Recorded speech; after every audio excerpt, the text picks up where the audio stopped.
Hello दोस्तों, स्वागत है आपका हमारी साइकोलॉजी क्लासेस में। तो आज हम आपको बताने जा रहे हैं एक एग्जाम पेपर के बारे में जो कि एमए सेकेंड सेमेस्टर का है, कॉग्निटिव प्रोसेस। ठीक है, जो कि साइकोलॉजी का है। तो कॉग्निटिव प्रोसेस, जो कॉग्निटिव साइकोलॉजी होती है, उसका पेपर है ये 2017 का। ठीक है, सन 2017 का 2017। ठीक है, अब यहाँ पे आप देखिए ये कैसा आता है, मैं आपको बताती हूँ। इसमें कितने क्वेश्चंस हैं, कितने नंबर के रहते हैं, तो ये सारी चीज़ें हम आपको अभी क्लियर करेंगे। ठीक है, अब आप यहाँ पे देख सकते हैं ये जो एग्ज़ाम पेपर है, ये आप देखो यहाँ पे जो 1 नंबर लिखा हुआ है NE5। ठीक है, तो NE5 जो लिखे हुए हैं, तो फिर आपको ब्रैकेट में दिख रहा है कि 5 × 5 = 25। तो इसका मतलब ये होता है कि आपका जो ये शॉर्ट टाइप क्वेश्चंस हैं, इनकी जो वर्ड लिमिट है, जो शब्द सीमा है, ठीक है, तो इनका आंसर तुम्हें कम से कम 50 शब्दों में देना है। ठीक है, या 50 शब्दों में ही देना है। ओके, ये तो इसका ये मतलब है कि ये 5 नंबर का एक क्वेश्चन है, और 5 नंबर का एक क्वेश्चन जो है, इस तरीके से आपको 5 क्वेश्चन करने होंगे। आपको 10 क्वेश्चंस दिए जाएंगे। 10 क्वेश्चंस में से आपको 5 क्वेश्चंस करने होते हैं। तो उनको इसलिए एक क्वेश्चंस 5 नंबर का होता है। तो जो बाकी क्वेश्चंस रहते हैं, तो 5 × 5 करोगे तो 25 हो जाएगा। ठीक है, मतलब एक अगर 5 नंबर का है तो 5 होंगे तो 25 के। ठीक है, तो इस तरीके से आप देख सकते हैं।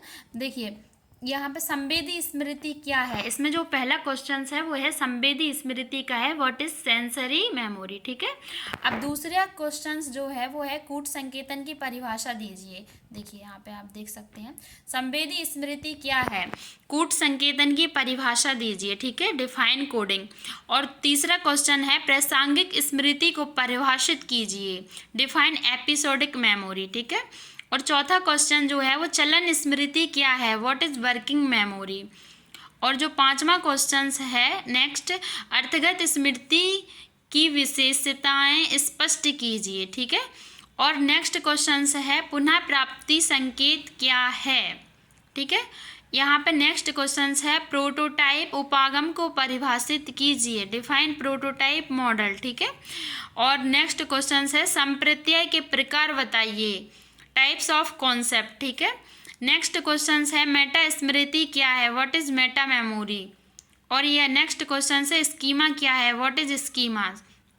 तो ये जो क्वेश्चंस हैं ये आपको आप देख सकते हो, ये जो देखो यहाँ से 10 नंबर तक लिखे हुए हैं, 10 क्वेश्चंस है। तो कभी कभी क्या होता है, ये आपको ऐसे आ जाएंगे कि 1 से लेके 10 तक आएंगे। ठीक है ना, तो यहाँ में से आपको एक जो ऑप्शन रहता है, ये समझ लो इतना अच्छा रहता है कि आप इनमें से कोई भी 5 कर सकते हो। ओके, और कभी कभी क्या होता है, हम आपको बताएंगे कि कभी कभी ये जो क्वेश्चंस देते हैं, जैसे इन्होंने लिखा संवेदी स्मृति क्या है, तो ये अथवा और ठीक है, अथवा और का मतलब ये होता है, अथवा और में ये आपको दूसरा क्वेश्चन दे देते कूट संकेतन की परिभाषा दीजिए। ठीक है, तो इनमें से होता है कि इनमें से आपको कोई एक करना कंपलसरी है। मान के चलो अगर आपको इन दोनों में से कोई भी नहीं आ रहा है, तो ये आपको ये समझ लो कि आप ये 5 नंबर का क्वेश्चन नहीं कर पाओगे, तो ये आपके नंबर जो हैं वो नहीं मिल पाएंगे आपको। ठीक है, तो इस तरीके से, लेकिन इसमें ये अगर इस तरीके से देते हैं ना, ये तो फिर कॉलेज और यूनिवर्सिटी पे डिपेंड करता है वो किस तरह का एग्ज़ाम बनाते हैं। ठीक है ना, तो ये चीज़ रहती है कि अगर ये इस तरीके से जो है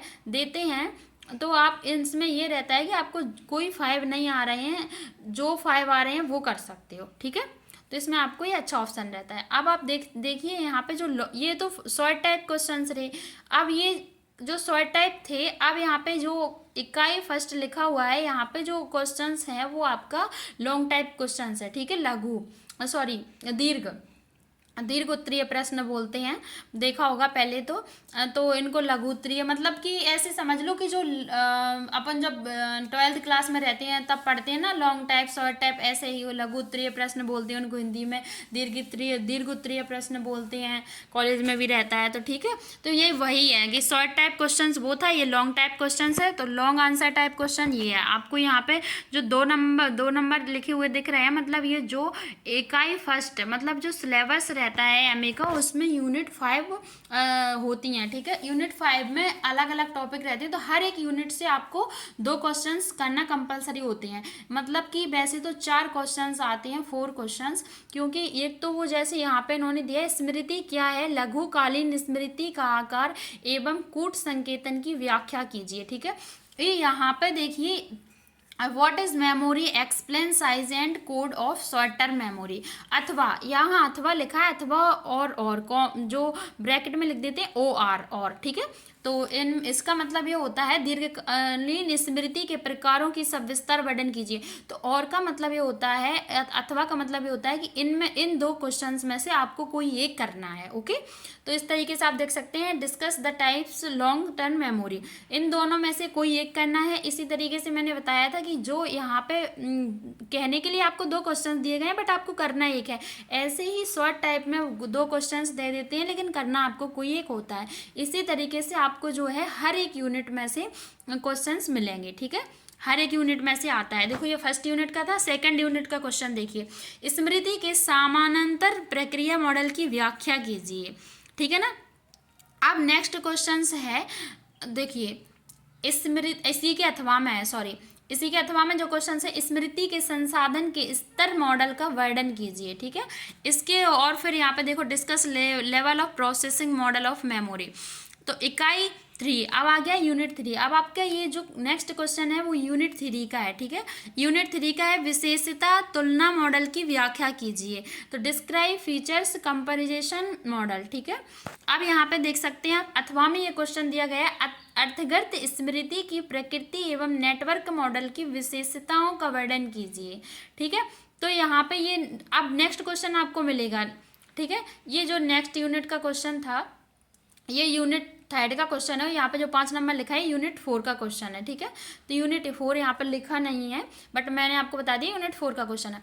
तो संप्रत्यय को प्रभावित करने वाले कारकों की व्याख्या कीजिए, और ठीक है।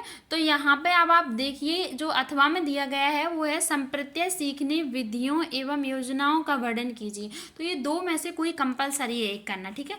अब यूनिट 5 का क्वेश्चन देखते हैं अपन। यहाँ पे अच्छी स्मृति के लक्षण क्या हैं, स्मृति को उन्नत बनाने की विधियों का वर्णन कीजिए, ठीक है।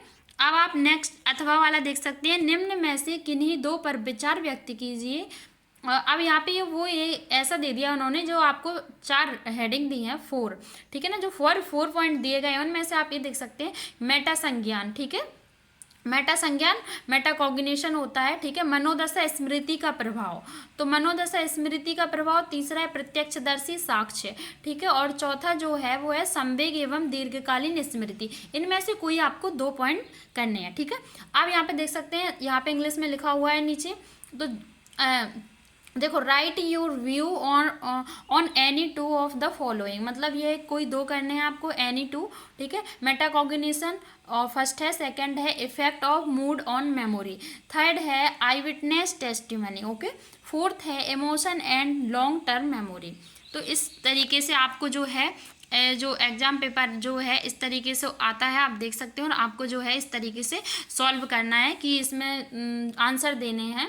तो आपको आंसर देने हैं क्या, कि जैसे 6 नंबर का जो क्वेश्चन था लॉन्ग टाइप था। अब ये लॉन्ग टाइप जो क्वेश्चन है कितने नंबर का रहता है, देखो जो शॉर्ट टाइप क्वेश्चन रहता है वो रहता है 5 नंबर का, और जो लॉन्ग टाइप क्वेश्चन होते हैं वो आपका होता है कितने नंबर का, 12 नंबर का, ठीक है।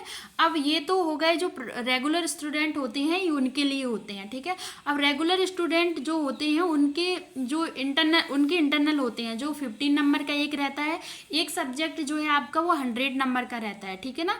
तो 100 नंबर का होता है, अगर 15 नंबर का आपका 15 नंबर का जो है आपका इंटरनल असाइनमेंट हो जाता है, तो आपका जो 85 नंबर का ये एक्सटर्नल एग्जाम होता है, ठीक है।